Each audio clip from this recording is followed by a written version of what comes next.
Assalamualaikum warahmatullahi wabarakatuh. Assalamualaikum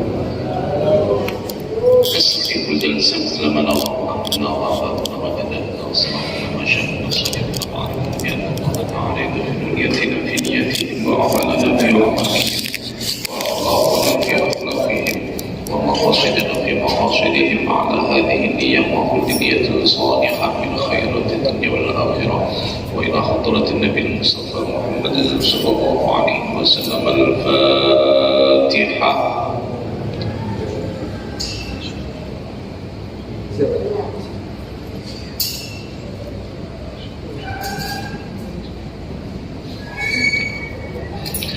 Bismillahirrahmanirrahim. Alhamdulillahirabbil alamin. Wassalatu wassalamu ala asyrafil anbiya wal mursalin sayyidina wa habibina wa syafi'ina wa maulana Muhammadin wa ala alihi wa sahbihi ajma'in. Bishrah li sadri wa yassir li amri wahlul 'uqdatam min lisani yafqahu qawli. Rabbi zidni ilma warzuqni fahma, Rabbi zidni ilma warzuqni fahma, Rabbi zidni ilma warzuqni fahma. Amin ya rabbal alamin. Amma ba'd. Hadratal mukarramin wal muhtaramin, para alim, para ulama, para masyayikh, para guru, sesepuh bini sepuh tokoh masyarakat, khusus akhina fillah Kiai Haji Murjani, wabil khusus seluruh jajaran pengurus Masjid Besar Taubah, wabil khusus para bapak, para ibu, hadirin hadirat rahimakumullah. Alhamdulillah, pada kesempatan di pagi yang berbahagia ini maka kita bersama-sama untuk selalu meningkatkan kualitas keimanan kita kepada Allah Subhanahu wa taala dengan kita mensyukuri atas nikmat yang Allah karuniakan kepada kita semuanya, sehingga dalam detik ini pula kita masih dapat mengistiqomahkan untuk ibadah hanya untuk mengharap ridha dari Allah Subhanahu wa taala. Salawat serta salam tetap tercurah pada baginda Nabi besar Muhammad sallallahu alaihi wasallam. Semoga kita semua diaku umatnya dan selalu mendapatkan syafaatnya ila yaumil qiyamah. Amin ya rabbal alamin. Para bapak, para ibu, jamaah yang dimuliakan Allah Subhanahu wa taala, sebagaimana kita lanjutkan tentang masalah rukun-rukun daripada salat. Kita ambil dasarnya saja, keseluruhan daripada rukun sholat itu 13. Yang lalu sudah kita bahas tentang rukun sholat, diantaranya rukuk. Rukuk di sini ada yang namanya tuma'ninah. Nah, rukuk ada tuma'ninah. Lalu rukun yang berikutnya adalah i'tidal. Jadi bangkit daripada rukuk itu namanya i'tidal. Itu juga bagian daripada rukun. Lah, rukun dalam i'tidal ini disebut dengan rukun qasri, pendek. Terkecuali ada bagian sholat-sholat yang harus dipanjangkan, antara lainnya kayak tadi subuh gitu ya. Tapi rakaat yang kedua itu dalam mazhab Syafi'iyah. Kemudian yang berikutnya adalah rukun berupa sujud 2 kali. Juga ada bagiannya tuma'ninah. Nah, sujud 2 kali ini ketika dari rukuk menuju ke sujud itu boleh atau sunnah untuk diturunkan kedua lututnya. Kemudian lutut ini juga ada syaratnya, tapi syaratnya ini tidak menjadikan kewajiban untuk kita. Yang penting tidak sampai menatap pada lambung gitu toh. Apa? Paling tidak sejengkal. Ya, jadi lutut itu ketika duduk atau jatuh dari rukuk itu lututnya terlebih dahulu, kemudian minimal 1 jengkal kedua lutut ini ya. Kemudian boleh pula disunahkan, bukan boleh ya, disunahkan pula jatuhnya dari i'tidal ke sujud 2 kali itu dengan menggunakan kedua tangan. Disejajarkan dengan kedua lutut boleh, disejajarkan dengan kedua bahu juga boleh. Ya, jadi tidak ada kaitannya dengan menggugurkan ketidakabsahan dalam sholat. Yang penting kedua siku ini jangan sampai menutupi pada lambung. Itu ketika rukuk dan sujud biasanya. Itu yang menutupi pada lambung. Berbeda sholatnya laki-laki dan perempuan berbeda. Kalau laki-laki itu harus diangkat perutnya ketika rukuk dan sujud. Ketika perempuan tidak, ditempelkan. Nah, jadi ditempelkan seperti ini, dirapatkan. Tapi isyarat kedua tangannya harus menghadap ke kiblat. Loh, kenapa kok demikian? Ya berbeda, namanya bapak dengan ibu kan berbeda. Kalau bapak kan ada gunung kembarnya, kalau ibu ada gunung kembarnya. Ini ngomong-ngomong masalah agak setengah ekstrim sedikit. Kalau ibu-ibu ya lebih istimewanya itu ketika sholat ya harus dibungkem ke gunung kembarnya. Ya, bungkem apa, dibungkem itu biar enggak goyang-goyang gitu loh, Bu, ya. Itu. Ya pakai apa ya? Ya jangan tertawa, Bu, ya. Itu memang kodratnya ibu, ya. Baru mandi, wah ini sudah komat di masjid. Wah pakai sarung tok, tapi gunung kembarnya dibiarkan begitu saja, membandel-bandel. Mohon maaf ya. Kemudian rukun yang berikutnya adalah duduk di antara dua sujud. Duduk di antara dua sujud. Nah, duduk di antara dua sujud itu disebut dengan duduk iftirash. Nah, duduk dalam sholat itu Bapak Ibu dibagi menjadi 3 macam duduk. Tapi tidak masalah, guys, walaupun ini tidak hafal, tidak masalah. Yang terpenting Anda itu sudah pas posisinya duduk itu. Duduk iftirash itu duduk apa? Duduk yang dilakukan ketika duduk di antara dua sujud. Jadi pangkat sebelah kiri ditempelkan pada kaki bagian kiri, tapi di kaki bagian kiri ya, di telapak kaki. Terus nanti dipraktekkan kayak gitu ya. Kemudian kaki sebelah kanan, nah seperti ini jari-jarinya kaki. Kalau misalkan tidak mampu, ya minimal perwakilan dari anggota 5 jari-jari. Kalau memang tidak mampu lagi, mungkin punya penyakit rematik, punya apa lagi, asam urat dan seterusnya, tidak apa-apa, itu darurat ya. Yang terpenting jangan sampai ini tidak disengaja, jangan sampai disengaja untuk tidak nekuk ini, nekuk ya, harus seperti itu. Waduh, saya tidak bisa ini kram, tidak apa-apa. Misalkan saya punya penyakit kuen, tidak apa-apa. Misalkan saya habis jatuh kepelicuk, atau orang Jawa itu apa, kepelicuk, sehingga bengkak, udah. Tapi kalau orangnya sehat, nah itu bisa apa? Tidak sah. Ya. Kemudian yang seterusnya duduk iftirash itu duduk istirahat. Duduk istirahat itu ketika bangkit dari tasyahud awal. Ya, itu namanya duduk istirahat. Kemudian lagi apa? Ya sudah itu dong. Kemudian ada lagi duduk iftirash, namanya duduk iq'a. Duduk iq'a itu ketika bangkit daripada duduk istirahat. Setelah duduk istirahat, baru kedua kakinya itu ditempelkan pada pantat, baru berdiri. Nah itu iq'a namanya. Nah saya contohkan. Ini iftirash, kemudian ini iq'a. Nah ini iq'a ini namanya. Baru bangkit. Sekali-kali jadi peraga saya. Kemudian yang berikutnya ada yang namanya duduk tawarruk. Lah duduk tawarruk itu yang biasa semen pahami adalah duduk tasyahud akhir atau tahiyat akhir. Nah itu tawarruk itu namanya. Apa itu duduk tahiyat akhir? Benar. Apa itu duduk tawarruk? Oh benar juga. Oh enggak ada duduk tawarruk itu. Oh ya ada apa ya? Daripada nanti engkel-engkelan sehingga mengakibatkan Anda bertengkar. Nah ya, duduk tahiyat akhir itu disebut dengan duduk tawarruk. Sama duduk di antara dua sujud, duduk iftirash, sama. Duduk iftirash sama, duduk istirahat sama, ya. Iftirash tasyahud awal juga sama. Duduk di antara dua sujud maksudnya. Bon. Kemudian rukun yang berikutnya adalah tasyahud akhir. Nah, duduk tasyahud akhir itu rukun, Pak.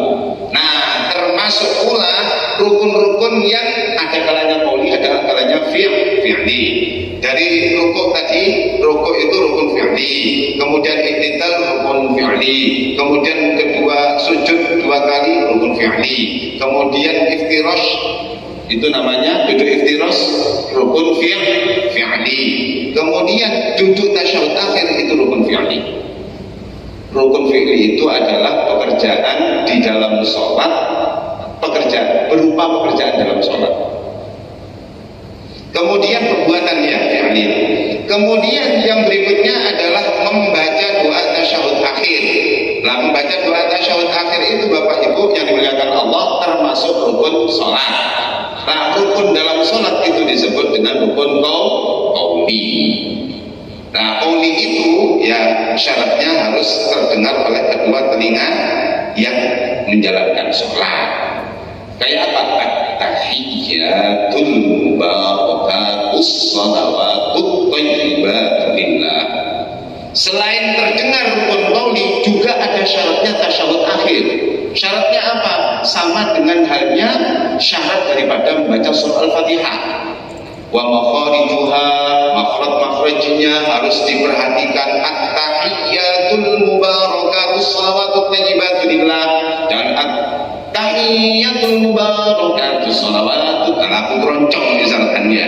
Panjang pendeknya tidak tepat. Makharijul hurufnya hamzah dibaca ain dibaca hamzah, ha dibaca ha. Kalau orang itu sudah pernah ngaji tajwid misal, ya ngaji huruf-huruf Al-Quran, maka apabila itu dilakukan maka akan batal sholatnya. Ya. Ini keren ini ya. Apa namanya? Ya kayak gitu keras memang aturan-aturan, tapi ya tidak harus seperti itu pula. Artinya kewajiban seseorang untuk mencari ilmu, kewajiban untuk seseorang mencari ilmu. Jika orang itu jauh dengan kalangan-kalangan ulama, kalangan-kalangan guru, kalangan-kalangan ustadz, ya dimakfu. Nah ini ada tingkatannya Pak. Tapi kalau hidup di area Sangatta Selatan ini, pas kebetulan rumahnya berdampingan dengan At-Taubah, kok nggak ngerti ilmu sama sekali, nggak pernah ikut pengajian di Masjid At-Taubah, nggak pernah cari guru, ya itu yang disebut dengan sholat yang nggak sah. Karena apa? Tidak berupaya untuk mencari ilmu dalam sholat. Wah, kalau seperti itu wis nggak usah, wis Islam kayak gitu nanti kalau nggak boleh, tapi kayak gitu ya murtad kayak gitu ya. Intinya ada tingkatan-tingkatan. Kemudian sampai di mana tasyahud akhir, membaca doa tasyahud akhir, asyhadu an la ilaha illallah, sampai di situ. Kemudian selainnya itu fathahnya, i'rabnya ya, syarat-syarat tasyahud itu. Kemudian tasydidnya. Ini tasydid ini yang paling fatal ini. At-tahiyyatul mubarakatuh sholawat. Loh itu Pak, itu butuh belajar itu Pak. Jangan kemudian Anda bangga ketika Anda menjalankan sholat dengan berjamaah. Wah luar biasa, tapi Anda tidak ada upaya untuk belajar ke guru. Nah ini yang sangat fatal ya. Jangan membanggakan atas sholat kita. Sebagaimana keterangan itu kan ada sebuah kisah ya. Pada saat Nabi Yusuf, Nabi Musa alaihissalam ketika bermunajat kepada Allah Subhanahu wa taala, ya Allah, kira-kira ibadahku ini yang mana yang paling engkau cocoki, yang paling engkau senangi? Apakah sholatku? Jawaban Allah, sholatmu itu adalah untuk sholatmu sendiri, karena untuk melatih dirimu untuk mencegah perbuatan nahi dan mungkar, gitu ya, kemungkaran. Kemudian apakah ibadahku yang lain seperti puasa? Puasa itu untuk melatih hawa nafsu, berarti untuk dirimu sendiri, ya. Ternyata bukan hanya itu saja, ya, tapi antara lainnya itu ya tadi malam itu untuk sedekah itu yang paling disenangi Allah Subhanahu wa taala. Artinya jangan membanggakan atas apa yang sudah kita lakukan dalam menjalankan sholat. Wis aku bangga aku ahli sholat berjamaah dan seterusnya. Nah butuh ilmu Pak. Ya, wa kullu man bi ghairi ilmin ya'malu a'maluhu mardudatun la tuqbal. Penting ilmu itu, sangat penting. Jika Anda menjalankan ibadah fardu ataupun sunat tanpa didasari atau tanpa dilandasi dengan ilmu, maka sholatnya, maka ibadahnya itu ditolak, tidak diterima oleh Allah Subhanahu wa taala. Namanya sia-sia. sia-sia. Yang berikutnya yang mualaf syaratnya banyak, itu syaratnya Fatihah dan tasyahud akhir itu banyak ya, karena tasyahud akhir itu rukun qauli.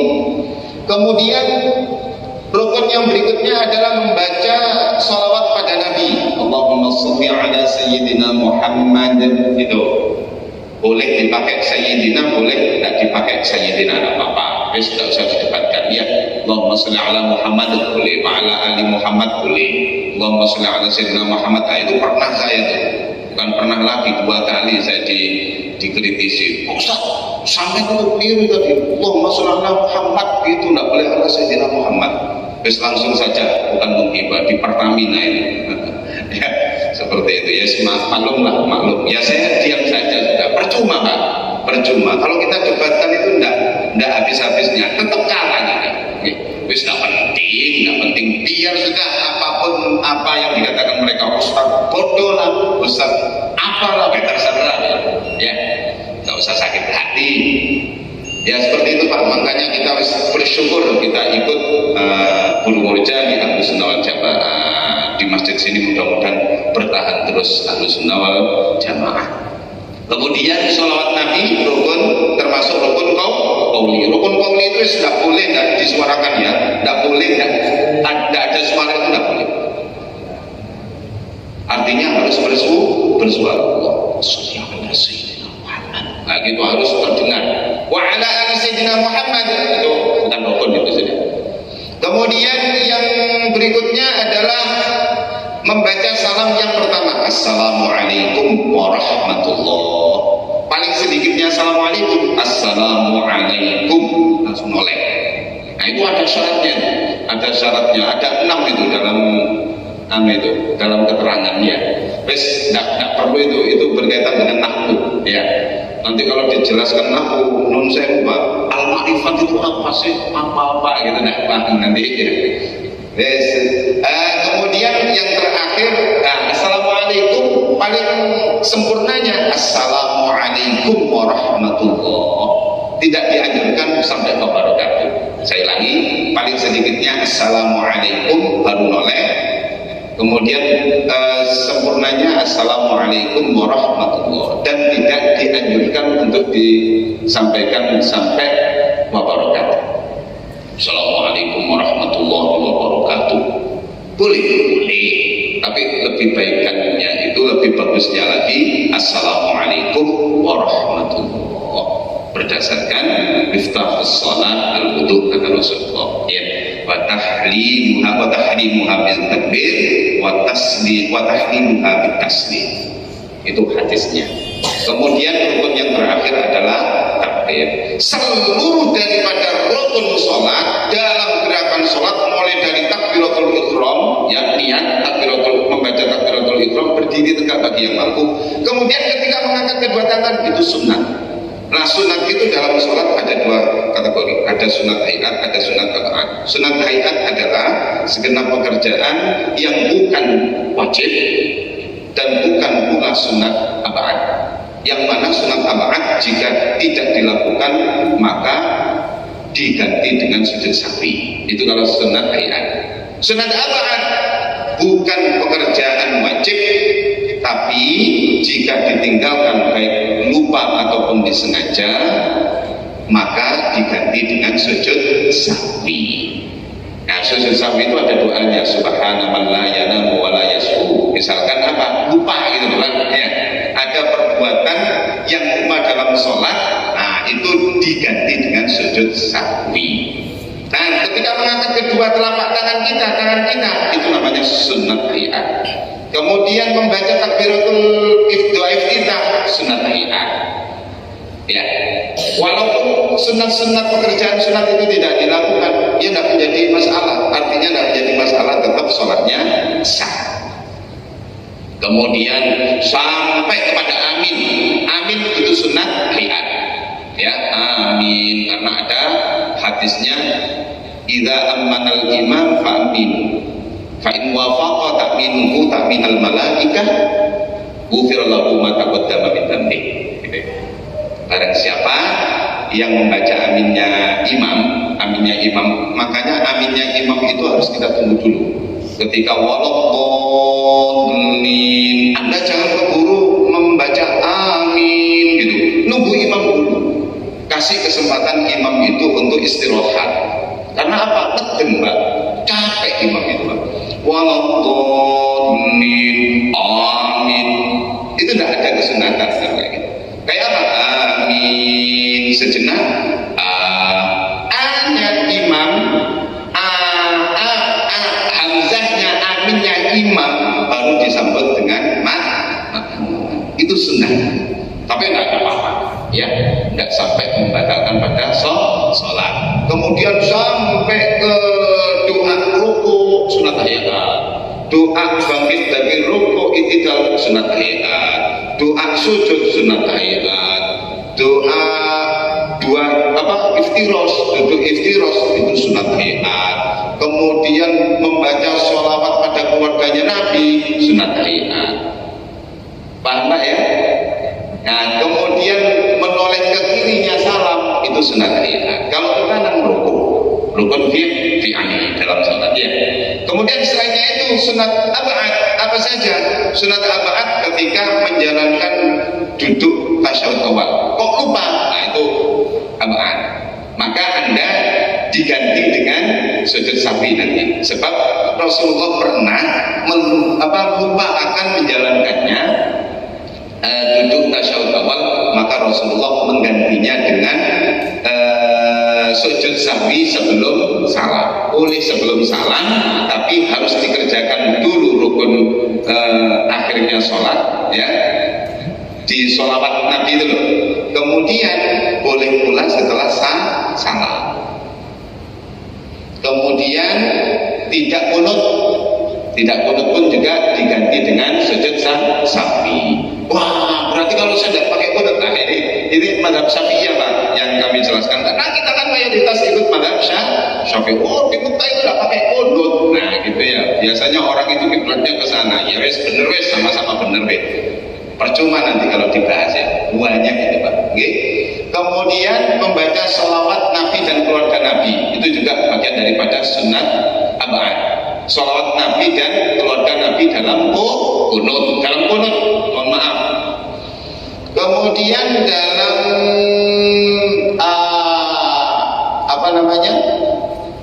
sudah, saya rasa itu dok, sunat ab'ad dan hayat. Jadi rukunnya sholat ada 13. Rukun dalam sholat itu ada kalanya qauli dan ada kalanya fi'li. Kemudian setelah itu selain daripada gerakan-gerakan yang bukan termasuk rukun, itu namanya sunat, ataupun pekerjaan atau ucapan dalam sholat itu ada kalanya sunat hayat ataupun sunat ab'ad. Mungkin ini saja. Mohon maaf sekilas info. Mudah-mudahan kita tetap istiqomah, tetap kita mendapatkan perlindungan dari Allah Subhanahu wa taala, mendapatkan ilmu yang manfaat dan barokah. Ala hadhihi niyyah wa kulli niyatin shalihah. Al-Fatihah. A'udzu billahi minasyaitonir rajim.